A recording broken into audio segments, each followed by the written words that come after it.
아니요, 전혀 가능하지 않습니다. 그러니까 확률적으로 보면 814만 분의 1인데 과거에 일어났던 그 결과를 다 리셋시키고 매주 새롭게 번호를 생성시키기 때문에 과거에 어떤 번호가 나왔기 때문에 이번에는 이 번호가 나올 거다 아니면 이 번호는 절대 안 나올 거다라고 하는 예측은 이 확률의 기본적인 개념인 독립성 부분을 간과한 그런 문제이기 때문에 학문적으로는 절대 불가능합니다.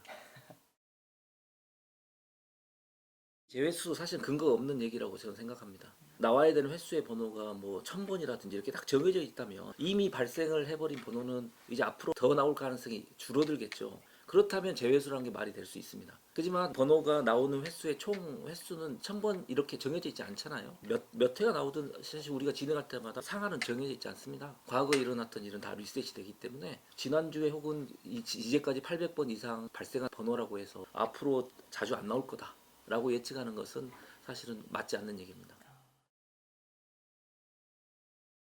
만약에 확률의 가정상 정말로 랜덤하게 번호를 픽했다면 이 사건이 일어날 확률은 정말로 희귀한 확률이 거의 0에 가까운 이 상황이 생긴 겁니다. 그래서 저도 정말 희한하게 생각했는데 이때 1등 번호를 잠깐 들여다보면 좀 특이한 점이 있긴 있습니다. 우리나라 사람들이 사실 행운의 번호 하면 뭐 럭키 세븐에서 7번을 되게 좋아하잖아요.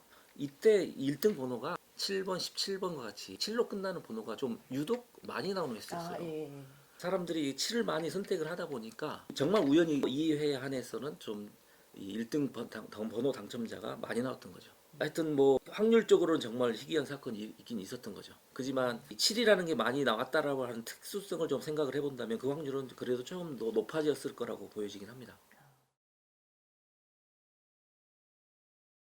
통계적으로 혹은 확률적으로 814만 분의 1은 변함이 없습니다. 근데 어떤 분은 그 번호 예측 회사에서는 이렇게 얘기할 겁니다. 지금까지 800번 넘은 1등 번호를 조사해 보니까 그 6개의 번호를 다 합산을 해봤을 때 그 값의 범위가 있더라. 예를 들면 최소 뭐 60에서부터 최대 뭐 200까지 이 범위 안에서만 1등이 나왔더라 지금까지. 그러니까 앞으로도 번호를 뽑을 때 그 6개의 합산 번호가 60에서 200 사이 안에서만 뽑으면 1등 확률을 높일 수 있지 않겠냐라고 주장하는 사람이 있습니다. 근데 그것도 확률적으로는 전혀 맞지 않습니다.